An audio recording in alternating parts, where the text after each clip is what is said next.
سورہ ہجر اور 14ویں پارے کا 5واں رکو۔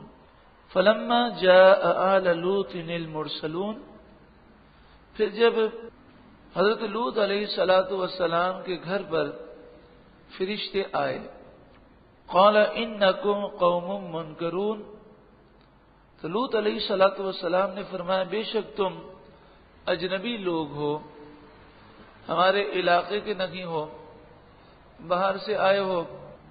اور حضرت لوط علیہ الصلوۃ والسلام کا گھر جو ہے وہ اس علاقے میں مہمان نوازی کے اعتبار سے مشہور و معروف تھا، تو جب بھی کوئی اس علاقے میں آتا تو وہ آپ کے گھر پر مہمان بننے کے لیے آ جاتا۔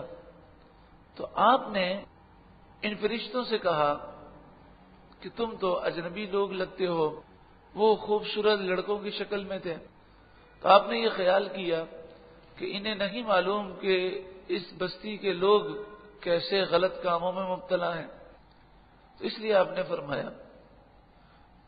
تو فرشتوں نے پھر آپ کو اس طرف توجہ دلائی آپ کی، اور کہا کہ ہم تو عذاب دینے کے لیے آئے ہیں۔ قالوا، وہ بولے، بل جئناک بما كانوا فيه يمترون، بلکہ ہم تو آپ کے پاس وہ عذاب لے کر آئے ہیں جس عذاب کے بارے میں لوگ شک کیا کرتے تھے۔ وَأَتَيْنَاكَ بِالْحَقِّ، اور ہم آپ کے پاس سچا حکم لے کر آئے ہیں۔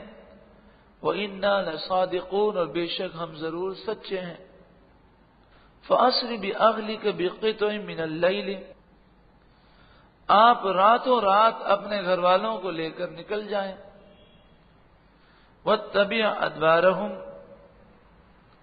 اور آپ ان لوگوں کے پیچھے چلیں، اپنے گھر والوں کو آگے رکھیں اور آپ پیچھے چلیں، اور سب کو یہ تلقین کر دیں، وَلَا يَلْتَفِتْ مِنْكُمْ أَحَدٌ، تم میں سے کوئی پیچھے مڑ کر نہ دیکھے، کیونکہ پیچھے قوم کو ہلاک کیا جائے گا۔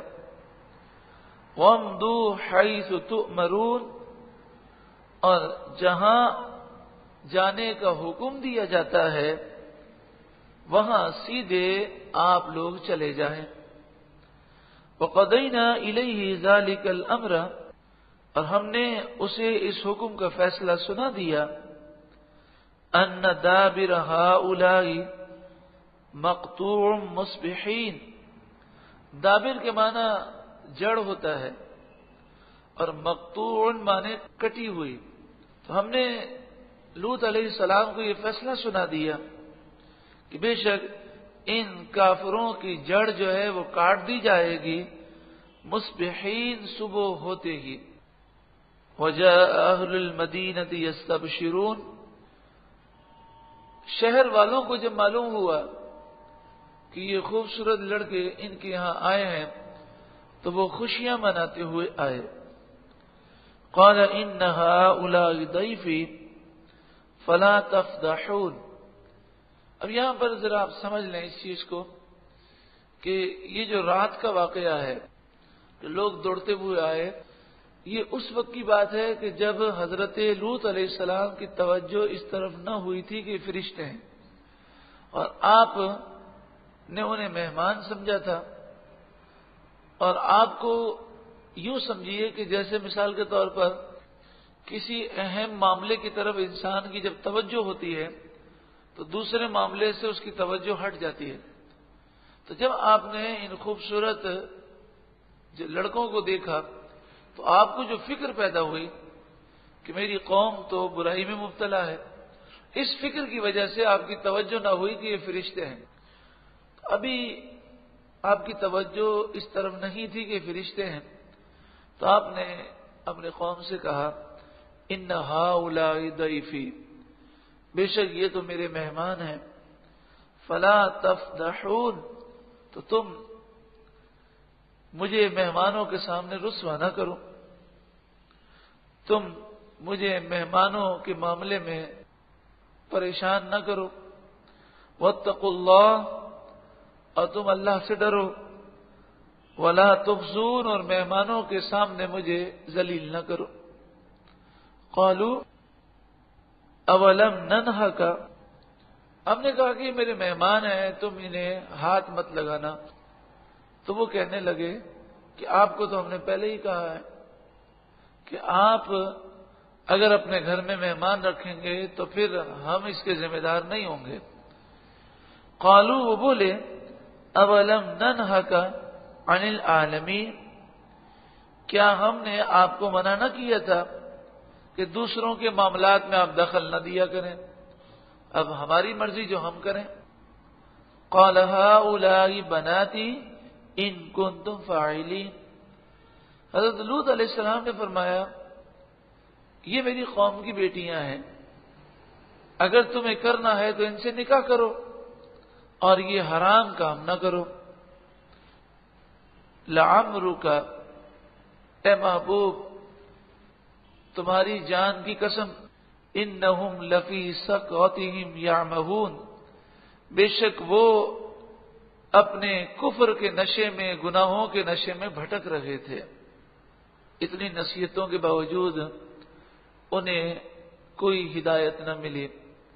فأخذتهم الصیحۃ مشرقین، تو دن نکلتے انہیں ایک چنگار نے پکڑ لیا۔ فجعلنا عالیہا سافلہا، تو ہم نے اوپر کے حصے کو نیچے کر دیا۔ وَأَمْطَرْنَا عَلَيْهِمْ حِجَارَةً مِّن سِجِّيلٍ، اور اس بستی پر ہم نے کنکر کے پتھر برسائے۔ إِنَّ فِي ذَلِكَ لَآيَاتٍ لِّلْمُتَوَسِّمِينَ، بے شک اس میں عقل والوں کے لیے ضرور نشانیاں ہیں۔ وَإِنَّهَا لَبِسَبِيلٍ مُقِيمٍ، بے شک وہ بستی اس راہ پر ہے جو اب تک چلتی ہے، یعنی جس مقام پر یہ بستی تھی وہاں سے لوگوں کا آنا جانا ہوتا ہے اور لوگ اس بستی کے حالات کا ذکر کرتے ہیں۔ ان فی ذلک لآیۃ للمؤمنین، بے شک اس میں مومنوں کے لیے ضرور نشانی ہے۔ وَإِن كَانَ أَصْحَابُ الْأَيْكَةِ لَظَالِمِينَ، اور بے شک جھاڑی والے اصحاب الایکہ وہ بھی ظالم لوگ تھے۔ شعیب علیہ السلام جن کی طرف نبی بنا کر بھیجے گئے۔ فَانْتَقَمْنَا مِنْهُمْ، تو ہم نے ان سے بدلہ لیا۔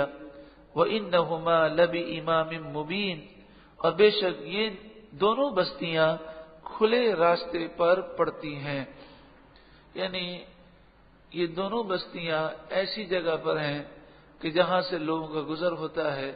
نصیحت یہ کی جا رہی ہے کہ اے کفار مکہ، تم ان بستیوں کے حالات سے واقف ہو، تمہیں اللہ کے غضب سے ڈرنا چاہیے اور ہمیں بھی اللہ کے غضب سے ڈرنا چاہیے۔ اللہ ہمیں سچی پکی توبہ کرنے کی توفیق عطا فرمائے۔